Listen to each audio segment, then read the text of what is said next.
It's time for the Larry H. Miller Utah Summer Games at Southern Utah University in Cedar City. Register today to participate in the 40th anniversary season of a Utah sports tradition at utahsummergames.org. Participate in over 50 sports around the state. Then plan to join the opening ceremonies Friday, June 5th, presented by State Bank of Southern Utah.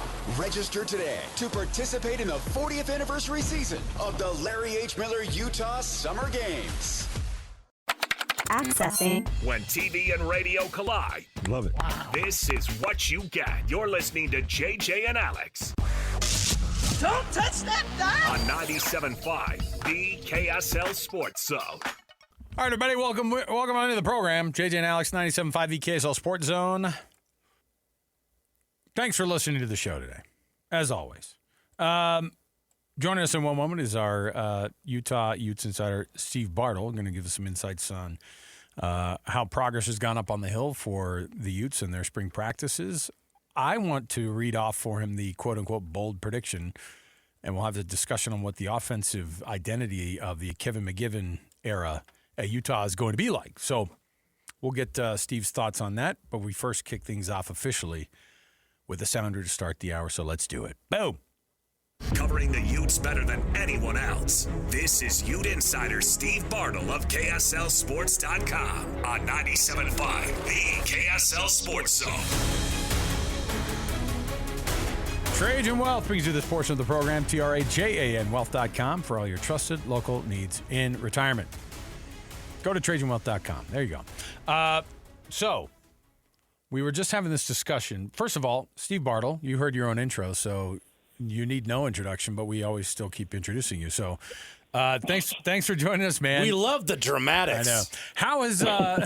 How has practice been shaping up? Because at some point it becomes routine. Some of the player availabilities and all that stuff. It just kind of ends up finding a little bit of a rhythm in the spring, and it's pretty short lived, but you have to try to learn a lot about a new regime in a pretty short amount of time. And what's been the thing that has stood out to you about the coaching staff now that it's made the changeover versus just the players? Because we focus on those guys, but I want to know what the feeling has been like with all the coaches you're able to intersect with now that Morgan is top of the spear, man. Yeah, it's been there's been a lot to learn about Utah football this spring, and the coaching staff is definitely a significant part of that. And to start at the top with Morgan Scally, it's been interesting to get a feel for, how he's going to operate as a head coach, and watching him this spring. And man, we got a lot of opportunity to be up at practice this year compared to previous years. Watching Scally, he was, he obviously knew when he needed to speak up and get on guys, but he allowed the other coaches to coach, and it wasn't overwhelming. And in that where, we've watched him for the last couple of years as the defensive coordinator, and you often, he's one of the loudest guys at practice, getting on his guys and that. But we didn't get a lot of that this year, which was interesting. And then, from there, I thought Colton Swan gradually, I just said that, Scally was one of the loudest guys in practice, in previous years. And over the span of 5 weeks, I'm pretty sure if you could have averaged the decibel level of Swan's voice over those 5 weeks, that it would have incrementally increased each and every week. Just him becoming more vocal and kind of finding his footing and finding his voice as a defensive coordinator, I thought was interesting to follow that throughout spring. And then with Kevin McGivern, he's kind of the quiet guy. But each of these guys, watching them interact, there's an interesting camaraderie between the entire staff. I think this is a group that is really excited to be at Utah, to be working together, and I think it's a group that really fits well with Morgan Scally and what he's trying to build at Utah. So Shehan Jayaraju, who's a friend of the program, great writer for CBS Sports, just published his Big 12 bold predictions for 2026, and we did a segment on it previously. That's why I'm bringing it up here. But I wanted to get your take on what he said about Utah. I got it right here. He talked about the passing attack, and his bold prediction is the passing offense will rank in the Big 12's bottom 3. Now, I pulled up the stats. They were 11th last year in passing, so it's not that big of a difference. But agree or disagree with that? And what do you think this passing game needs to do for this offense to take off in 2026? Yeah, excited to actually talk to Shehan about that next week on my podcast. So we'll be doing that for sure. Because it was interesting reading that and seeing what we've seen the last 5 weeks up at practice. I don't want to call it an air raid that Utah is going full air raid, but we saw a lot of passing game. It was really interesting, and we saw a lot of receivers making plays and being involved, and so just in that sense, right, based on what we've seen in spring, that bold prediction is really, really bold, if you want to put it that way, I guess. We saw again, a lot of really good things with the quarterback position, with the wide receiver position. It seems like Utah feels really good about a top 4 of Braden Pagan, Larry Simmons, Kirry Scholes, and Ricky Johnson, who we don't talk about a lot, but he was a receiver that actually followed Coach Bumpus from Mississippi State. They feel really good about that, and they're seeing development of guys even beyond those 4, where you're getting a Nate Johnson who's fully committed to wide receiver, and Bumpus really kind of investing in his development, made a lot of plays. Like for 2 weeks, Nate Johnson was the buzzword in camp, just with the plays that he was making, both in the air, like genuinely looking like a wide receiver. We watched him last year kind of operating as a gadget type of a guy, and it was not that. He was running routes. He was making plays down the field. It was that type of transformation for him. So that is such a crazy story. Like, I'm sorry to interrupt you, but like when you think about people coming full circle in the college football world and just the narrative of his story and where he is now, it's wild, and it's awesome to hear his name there, because everybody knows how phenomenal of an athlete he is. I just love that he's getting that type of love, and hopefully it translates too, and we get to see a lot more of him. Yeah, 100%. It is genuinely like it caught all of us by surprise watching him consistently make plays when we were up there. So, just based on that, it'll be a lot of fun to talk to Shehan next week about his bold prediction. Well, to build on that, Devin Dampier last year, 2,490 yards, 24 touchdowns, just 5 interceptions, a QBR of 84.4. What can he do? What's the next level for Devin Dampier as a senior at Utah at quarterback?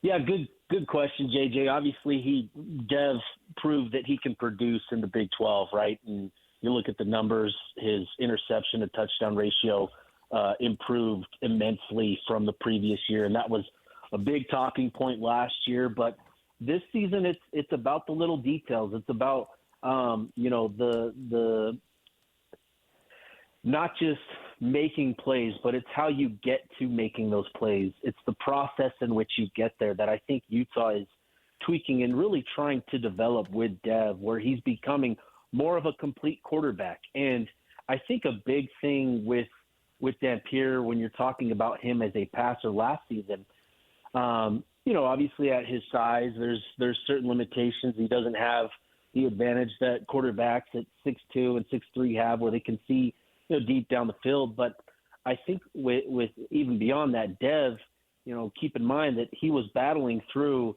2 sports hernias that he had surgery on after the season, and those limited his ability to push the ball downfield with consistent velocity.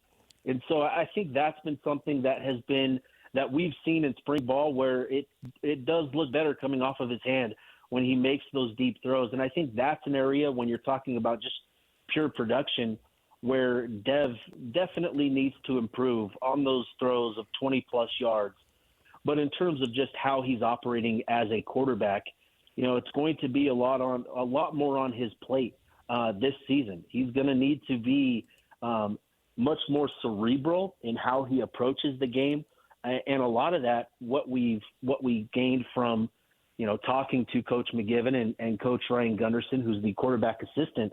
A lot of that process is pre-snap identification and understanding where your advantages are going to be. So the next few months for Dev is going to be really important for him to get a complete grasp of the offense and what they're trying to do, right? What they're being asked to execute, but then too also gaining a deeper understanding of defenses and opposing defenses that they're going to see this season. That way he can get a head start on that process and go into the season ready to operate in that sort of complete quarterback mode. Steve, on the flip side of the offensive question about the bold prediction from Shehan about the passing game, there's a team that led everybody else in the conference. The second team was almost 1,000 yards behind Utah in rushing. Obviously, they don't want to get away from that because that sets everything else up. And in the case of Utah last year, it's what beat every other team up that they were able to beat. And so a lot of talk about Jordan Gross, what it looks like with him in the first year as the offensive line coach. From a personnel perspective, I have no doubt, first of all, that Jordan Gross knows how to coach people about how to play offensive line. But from a personnel standpoint, how much of a step back do you have from last year because of all the talent or the experience at the very least and the talented guys that were there versus now that Jordan Gross has to work with? Yeah, there's going to be a drop-off when you lose 2 first-round offensive tackles and, 3 other linemen that had a combined, 7,500 snaps under their belts. And a lot of those snaps were actually played together over the past 2 seasons, as that starting unit. So, there is going to be a drop-off because that experience, you just can't replace it. You're right. It's just that thing that you just develop as you go out and you play these games. You just develop a greater sense of confidence and understanding of the game. And so regardless of what Jordan Gross and Alex Gerke do to develop these guys, there is still that lack of experience that is just going to be a process that this offensive line unit is going to have to go through and work through. So from that perspective, there's going to be a drop-off in terms of, what you can expect in the sense of, the chemistry and that sort of thing. And then beyond that, I do think there are some good pieces in place for Gross to work with here. And, there were a couple of offensive linemen that were operating as like 6th and 7th linemen in certain jumbo packages last year, and that was Solito Amoyai and Keith Olson. To have those 2 guys, in this group this season, I think is really helpful. I think both played about 200 to 300 snaps, which, isn't, it's about half of what a starting lineup typically plays, a little more than half, but still that experience and gaining that is valuable for them where they can kind of come in and be viewed as kind of the leaders in that room. And then there have been others that have stepped up. Zeraway Williams has been a bright spot at tackle. And then, Ike Garcia, the former Corner Canyon standout, unfortunately, he's battled through injuries the last 2 seasons. Finally, was back on the field this spring, and, it was a process for him. But over the last couple of weeks, really kind of found his footing and got into a groove where he's stringing together, good periods after good periods and then good full days of practice as well. So, it's going to be a process. There's going to be a drop-off from what Utah was able to enjoy last year up front. But I think there are still good pieces in place where this offensive line unit can still work together pretty cohesively. And given what you have in Devin Dampier back there, right, coming from New Mexico and what he had to overcome with that offensive line there, he's going to be very, very, I don't want to say comfortable, but he has that experience of operating with an offensive line that isn't providing him 6 and 7 and even 8 seconds in the pocket. So that is going to be, again, something that falls on Dev as well to kind of gain a greater feel for what he's going to need to do and how he needs to operate. But again, getting back to the offensive line, I think there are good pieces and there was good development over the course of spring in that group. Semi Talonga has gone viral recently, and we saw him last year, so it's really not a surprise to people that follow Utah closely. But, of course, we know how social media goes. Like, oh, wow, this guy's huge and he's catching passes. But it is quite a thing that Utah has there. What do we make of this Rhino roll, and how much could they use it next season? Yeah, I think it's going to be interesting to get a better feel for what that is going to look like next season. He does look faster. He does look faster this year, by the way. 20 yards, dude. That's a pretty good game for a big man. Absolutely. So it'll be interesting, right? I think that Rhino roll has been something that Utah really embraced under Andy Ludwig when they brought in Logan Kendall from Idaho, and then continued to utilize other defensive linemen in that role, Mickey Suguturaga. That was something that was born under Andy Ludwig and has continued, last season under Coach Beck. And I think Coach McGiven, just kind of given his first exposure to this role and to these guys, I think, he talked about it on Wednesday that he was really impressed with what they were able to do, what they're capable of doing. And, it may not be to the same extent that we see these guys utilized. Speaking of Semi Talonga and Sione Motuapuaka, but I still think these guys will be involved. These guys are still key pieces to the run game. And as we've seen, right, Semi is pretty comfortable, stepping up and making plays in the passing game when he needs to. So I think it is something where I don't necessarily expect the same sort of usage, but I do think it is something that Kevin McGiven is going to utilize this season. Just don't know for sure because it's not something that he's used in the past. So there's going to be a meeting in the middle with that, and I think it's still going to be something that we see next season. Steve, as you watch the team develop in spring, and we make way too much about some of the things that go on in spring, and we probably don't focus on the things that matter the most. After spring, are there going to be more discussions? I would assume there'll be more discussions with some guys who they don't feel like are going to be going forward in the program. And that's kind of become a new weird wrinkle, too, for these coaches where – But from what we've heard, too, the roster paring down is not going to be enforced like it has been in the past. Or how is that going to work with the new round of guys hitting the transfer portal and trying to make sure your numbers are at a certain place? Well, I don't think we have a spring portal window this year. I think that's a thing of the past. Oh, they do. Yeah, eliminated. So then what do you do with the guys? Worry about it. You have the conversation with the guys. They're just not coming back in the fall. Those are the conversations with guys that don't fit on the team anymore. You have those conversations now, in after December. The season and in the winter portal window. That's when you have those conversations. What does it look like with, the way that the team is set up and the way that this offense is set up, to where you see that Kevin McGiven has, one of the things that Shehan pointed out, he said this offense under Kevin McGiven has had so many different types of offenses, he doesn't know really what he wants to do all the time. You said it looks a little bit more like it's that traditional spread, and maybe not to go as far as the air raid, but is he a guy that could give the Utes a 3,000-yard rushing season as the offensive coordinator, or do you think he goes, I don't love that, I want to be able to get the ball in the air more? Yeah, no, I think when you look at McGiven's, history, he's had, top 10 passing offenses at San Jose State.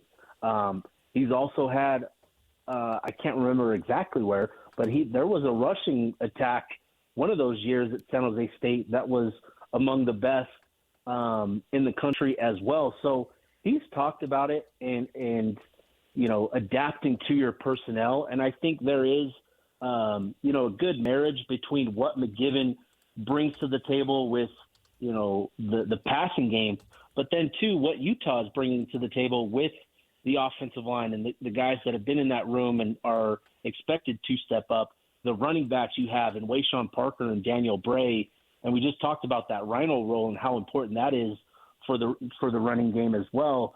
So there is going to be this sort of marriage of, what Utah brings to the table with the rushing attack and the history there and the tradition there with McGibbon and his experience, and what he's been able to do with the quarterback position, the passing game.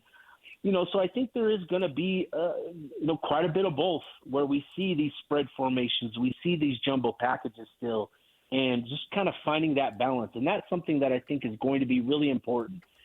We've seen a lot of passing game this spring, but that doesn't necessarily mean that that's going to be the offense and that's it, right? Like, there's still a lot of practice that we haven't been able to watch. And so, I just think with what you have in Wayshawn and Daniel Bray, and even beyond those guys, you still want to get them involved. You still want them to be effective in the run game and to find that balance. And with Dev and with Bird, that also is going to continue to be a thing in this offense as well. So, you're still striving for balance between the passing game and the run game. I just think it's going to be really interesting to see what that looks like compared to the offensive formations and schemes and personnels that we've seen, in recent history at Utah, where it has been so tight end heavy and more tailored to the run game. I think it's still going to be balanced, but just more of an embracement of the spread stuff. If it ain't broke, run for 3,000 yards again. Like, come on. There's a little bit of that, too, where you go, hey, you've got all this talent. Don't screw it up by making it too weird. So, Steve Bartle, Ute Insider, looking forward to the Ute Blockcast because of the arrival of Shehan Jeyarajah. We'll be up to date. We'll pop the popcorn. Dude, that'll be fun. We're gonna listen to that one. You just as you turn up the heat and you put the lamp and you point the lamp at him and you go, "What were you talking about?" Steve, as always, thanks, man, for joining us. We appreciate it. We'll talk to you again. Okay, sounds good, fellas. Appreciate you guys. There you go, Steve Bartle. Now Shehan can handle himself. Shehan's fine. And he's nice. And they're going to have a great conversation. I know. He's not going to come in there it's a great, guns blazing. I love what Shehan wrote because, A, it generates conversation like we've had today. B, it's not insane to think that. It doesn't preclude them from being successful, by the way. It doesn't mean Utah can't win a lot with that. Exactly. We just made that point. They were 11th in the conference last year in passing yards and still finished 10-2. And ran for over 3,000 yards. They dominated on the ground. There's other ways to win than airing it out, and it's hard to believe that in 2026, but it is true. Now, I do think that there's going to be more balance this year, but Shehan's point is, like, if Utah fans are mad about that, then step back and think about it for a second and think about, hey, that's not all that bad. So I do think they will exceed that. They're not going to be bottom three, but if they were and they run the ball that effectively, not the end of the world. Quick bold prediction. The two leading receivers next year, Nate Johnson and Semi Tawalanga. just for fun. Semi will lead in yards after catch. He's going to have a lot of yak next year. But there would have it would have been more if he didn't run out of bounds just to catch a breath of air. Go, I got to get out of bounds first. Hold on. All right. It's awesome to watch him on those videos. It's pretty cool. The 60 frames per second, though, does make it look like he runs a 4.8 or a 4.7. Right. Maybe he does. All right. We'll take a break. We'll come back. We've got the NFL Blitz next. Stay here, 97.5 EKSL Sports Zone. Derek Overstreet, founder of the New Millennium Group. We're a financial planning firm. We have advisors standing by right now to take your call. 888-999-6370. The reason you're going to want to call is we're going to help you retire 3 to 5 years before you thought possible. The way we do this is by putting together a step-by-step plan. So if you're one of those people listening and you'd like a plan in writing, give us a call at 888-999-6370. That's 888-999-6370 or go to utahsfinancialplanner.com. All the latest news and notes from the league and the locals in the NFL. JJ and Alex bring you the NFL Blitz on 97.5, the KSL Sports Zone. All right, everybody, that's Sam Spence music, of course. Means that we're going to be talking some NFL here. NFL Blitz. I'll start actually at the bottom here, the one I was looking at, because I thought it was pretty fascinating. The league's already said they're just moving it in the direction of, hey, by the way, everybody, just expect they're going to go to 18 games. Now, all that will require a vote and all those things, but in the end, the Players Association is going to represent the players, and the players are like, yeah, we'll play another game, especially if you're going to pay us another paycheck, which is how it would work. Right. And Money's got to go up.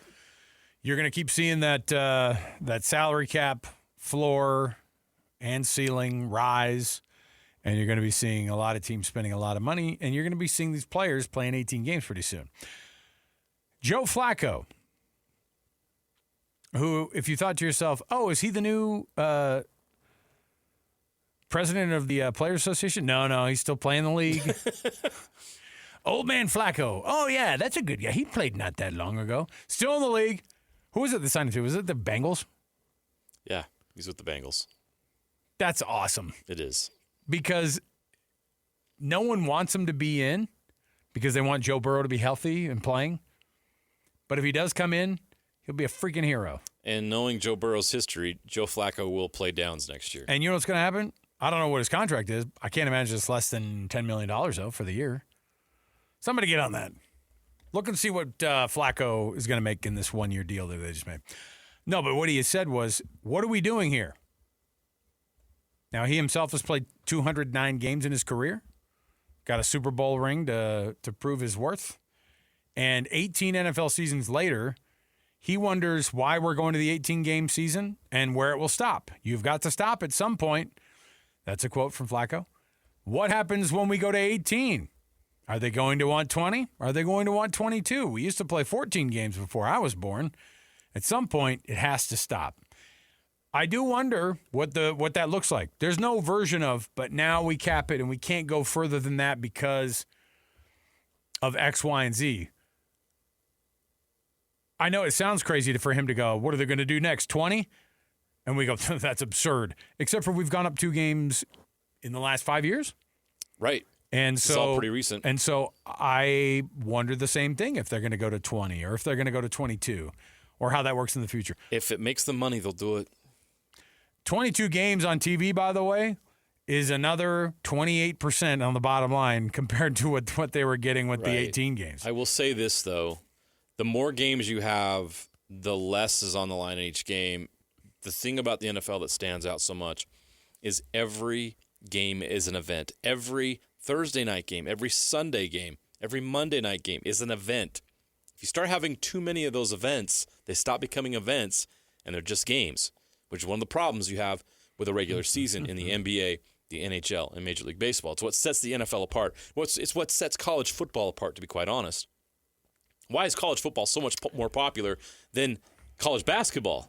Because every dang game is an event. Yes. Everything is on the line in every single game, and it only happens once a week, and they're so compelling, and there's so much buildup. You start doing 20 and 22, you're kind of like, ugh, this is too long. You don't want that. The NFL has to be careful. It's an economic principle called diminishing marginal utility. The more you have of something, the less people want it because they've had too much. It's not as good to them. It's not as valuable to them. It doesn't taste as good as it used to. I get it. You can do that in sports marketing too. It's a basic supply and demand situation, right? Exactly. So now we'll turn it on, but you're exactly right. Just because people turn it on and the ratings are still about the same, it does cheapen the experience when it's game.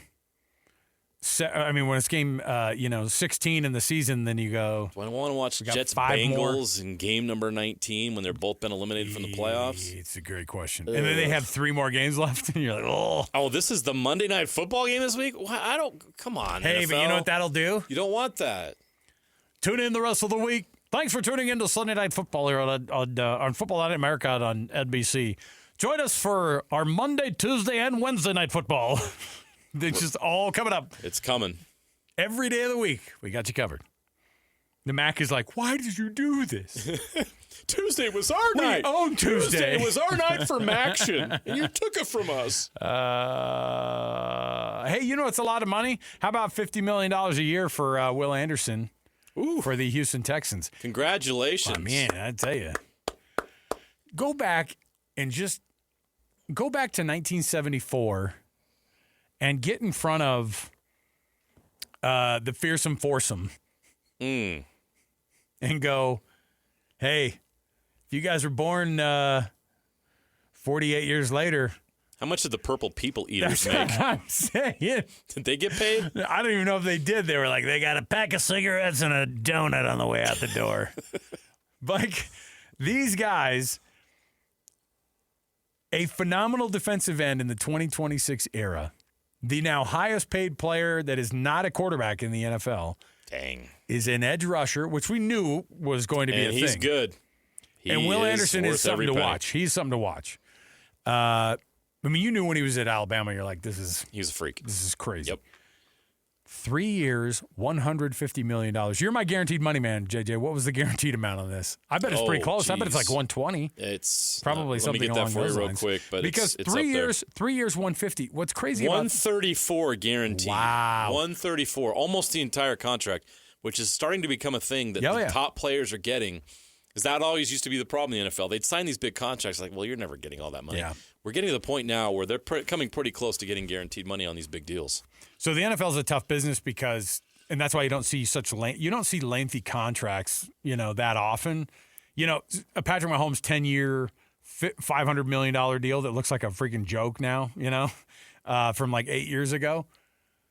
A 3-year deal, like think about it. Will Anderson, how much do you think he has left in his career still? Maybe 10 seasons. Oh, easy, yeah. 12 seasons. As long as he stays in this kind of shape. Right. Doesn't have any devastating injuries. His next contract is going to be for $200 million for another 3 years. This is round one of many. So he's going to have multiple car dealerships. Good time to be an edge rusher. Yeah, that's what you do. So come on down to Will Anderson Honda. We'll take care of you. I can't. Dylan Gunther's going to be buying BMWs from Will Anderson. Come on down to Will Anderson BMW. I do love that you can't turn around without seeing Karl Malone staring at you and going, "You want a side by side? Oh, you want a Toyota truck? I got you." Hilarious. Okay, we'll take a break. We'll come back. More to go right around the corner. Stay here, 97.5 the KSL Sports Zone. This is a paid message from GoFundMe Giving Funds, the zero-fee DAF. Meet Andy. He uses GoFundMe's giving funds to donate to causes he believes in. I've been using donor-advised funds for about 20 years now.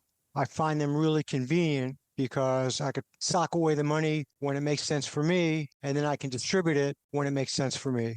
So for many years, I had a donor-advised fund at one of the big financial supermarkets, and I generally donate to 3 or 4 regular charities.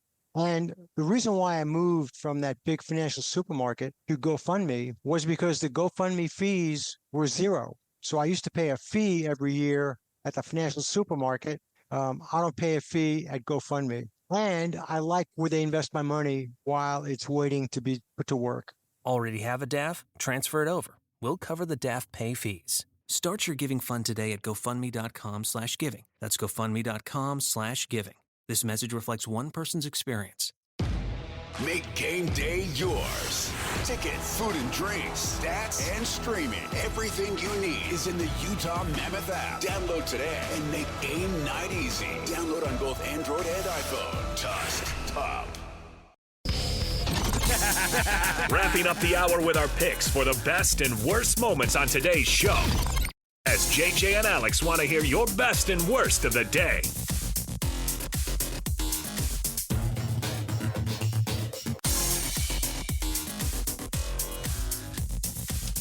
Welcome back, everybody. JJ and Alex, 97.5 the KSL Sports Zone. Happy Friday afternoon to you. Clear out before we hit the roadways, would you, everybody? Jeez. Just would love to hit the road at some point without there being a weird, dumb accident on a Friday. Nah, I'm joking. It's a tradition, unlike any other. The commute in Utah. I do love the, and there was another road rage shooting, by the way, yesterday in Utah. There was? Yeah. Oh, my gosh. So I had this funny thing happen yesterday. I was coming down Beck Street, Mm-hmm. When you come off of I-15 North and you get onto Beck Street, it's a whiplash situation because you're going from like 70 on the freeway 70. He goes 70 on the freeway. I only said that because there's an off-ramp. Right. And it gets a pretty sharp turn off of there. It does. Got to get down to 67 sometimes. No, but you come off of there, and then you're next to the freeway on this frontage road for like a mile, and all the traffic next to you on I-15 is right there, and you're like, I'm still going as fast as they are. It's fine. And then you go into that little bridge there on Beck Street, and as soon as you get there, you got a couple of Salt Lake City police motorcycle officers. They're right. They're waiting for you. Those freaking guys. If they have boots on, they're making money for the city. Don't make a mistake. All right. And I had luckily slowed down because there was a few days that they've been doing this, and they had the little radar gun they're doing the shooting thing on. But a guy had gotten right in front of. He was upset about something that I had done, which was getting off the freeway, and he felt like I was going too slow. And I was like, this guy needs to realize the reason I'm going too slow. Paid off today. Oh, you got him. He got so mad. He got in front of me. And he brake checked me, and then he sped off. They went right after him. But it wasn't just that. I think that the brake check thing. Oh, karma. They both went for him. Oh, wow. I think they both went to him because they were like, this was some reckless crap here. Dang. Dude. I was like, good. You don't see it that often. Every once in a while, you see something like that. And that was Alex, thank you for obeying the law. That was I know. It was only because I'd been threatened. That's why they do these things. So that Annapolis and I, when we're coming from the north there. Yeah. And my brain is weird because it's a crapshoot on whether or not I take 6 north or it has nothing to do with anything. It's just where my brain is at that moment. And so Beck Street, 6 north, whatever it is, I take them whenever. Anyway, best and worst. I did want to include something from the NFL. It's kind of a best for me, actually, because it was kind of a fun story. Kind of a fun story of fraud and hilarity of people being charged with felonies that sounds probably fun. going to jail for a long, long time. Okay. So this former defensive end from Alabama, this is the kind of stuff that Nick Saban's like, when they go out into the world, I want them to exude just what manlyhood and look, I'm not putting that on. When you think of Georgia graduates in the football program, you don't think about what they've accomplished in the world. Right. In Alabama either. We don't go, right. Come on. So this former Alabama defensive end was going into banks. I'm not saying like at the cashier. I'm saying he would secure massive loans. Oh, no. Acting like players in the NFL. Using fake IDs, wigs, fake mustaches. That's my favorite part. All right, Luther Davis. Oh, Luther. Pretended to be Michael Penix Jr., Oh, my God. David Njoku, Are you serious? and Xavier McKinney, according to reports. Unbelievable. I just love the idea of, Mr. Penix, about that $4 million loan you were wanting to secure for that hot dog stand. The banker's a big NFL Excuse fan. you? He's like, wait a minute. You signed that document with your right hand. Michael Penix Jr. is left-handed. I know. You're true. not Michael J. Penix. Hey, how's your 4th ACL surgery going? Oh, good. It was only 3. Gotcha. And so, yeah, no, I just imagine when they say wigs and mustaches. That's wild. Like a Groucho Marx, glasses going on. Think about fake IDs in 2026. Like, I know. That was a thing from our era where you had a friend who'd be like, I have this sweet printed off. Yeah. Like where they get laminated at home. I know a guy. Yeah. Sure you do. Hey, last few minutes of the program here of this hour, we wanted to make mention. I wanted to make mention of a massive change that you're going to hear on your radio this time of the day on Monday. I just wanted to take a minute, and we only have a minute, and I didn't want to do much more than this because obviously it means more off the air for us to be able to talk to each other about this. But this is my last show on this station. It's the last show of JJ and Alex, and I will be taking another opportunity somewhere else. JJ is still in the building and still doing television. I will also still be in the building, and I will still be doing radio. But none of that matters because I wanted to make sure and mention Alex Annapolis, our producer, who is a guy that is – I wish people could see the work that he does. I wish people could see how much this guy knows JJ and I and does a phenomenal job of prepping these shows for us every day, understanding our weirdness and our ins and outs of our personalities. Napolis, you are going to be behind that glass going forward during different times of the day. And I'm glad, and I hope at some point, too, that everybody realizes how talented you are without us just making jokes about soccer every day and going through. You've been a massive part of what this show has meant. The best version of this time slot of this show has been with you behind that glass. And JJ, this is the funnest time in sports radio that I've ever had. I've been able to do it for the last 8 years. It's a ton of fun with you. We knew each other before, but we didn't.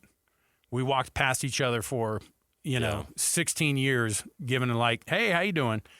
And moving forward. I knew exactly what it was that you did. You knew what I did for jobs. We respected each other's things, but they were so far away. This moment brought us together for the past few years, and I know that taking this opportunity made things not fun going forward, and I feel it's important people understand that it was not a decision that anybody else made except for me making this move made it hard. And I see the people that are impacted by it, and while I know how sad that feels, at the same time, it's been awesome to be able to do this show with you guys. And so it's a 3-man show. As soon as Napolis came in and we told them, we said, hey, it's a 3-man this show. is the group. You know what I mean? Nobody matters outside of this. Not the Blue Man Group. This is the group. So just the group. As things change, the good news is we get to see each other quite often still, I hope. And I hope that we can still keep that connection there. And we can still. I do also want to mention that Stevenson Sylvester's been a phenomenal part of this program as well. Great. Yep. He's been integral to our Football Fridays and all the things that we've done. All our fill-in co-hosts and all those people who've meant a lot to the show. We say thank you. And while Monday will sound different, we will still be able to maintain that, and we'll be in the market still here, and you'll still be able to see our faces and hear our voices in some fashion or another. So there you go. Thanks, JJ. Thanks, Alex. Appreciate it. Both you guys. I've said stuff to you before, so we're short on time here. So it's just been so much fun, and I don't care what anyone thinks. We had a lot of great time. We did a great show. Oh, yeah. I have to thank my wife, Jenny, who put up with me working 6 days a week so I could do this show. She's the biggest fan of the show. She loves you guys and loves this show. I have to thank all of you listening right now because we've had a great audience and we love you guys and we do this to entertain and inform you. I also want to thank those that don't like our show and didn't like us. Guess what? That's part of the experience. It's okay. Absolutely. To do anything like this takes a lot of risk. Sports Talk Radio especially. It's hard to get on here and spout off your opinions and be vulnerable and all these things we do. And it's been so much fun. I hope all of you listening loved it. And if you didn't love it, that's okay too. We appreciate all of you. Thank you for giving us this opportunity to do something that basically is like a bucket list thing. Yeah. It's a special thing to be able to do this. And this is a tough business. Changes happen. And changes are happening for all of us, and we're all going to be great. And you're going to be entertained on Monday, and you're going to have a great time listening to this station as well. But we all wanted to let all of you listening know just how much we appreciate you. If you love this show, let us know about it. We'd love to hear from you. If you didn't, we'd love to hear from you too. So a couple of cringy guys from your Elders Quorum. Is that what we were about ready before? to sign off. So there you go. It. Thank you, JJ. Thank you, Alex Napolis. 97.5, the KSL Sports Zone. Make game day yours. Tickets, food and drinks, stats, and streaming. Everything you need is in the Utah Mammoth app. Download today and make game night easy. Download on both Android and iPhone. Tusk Top.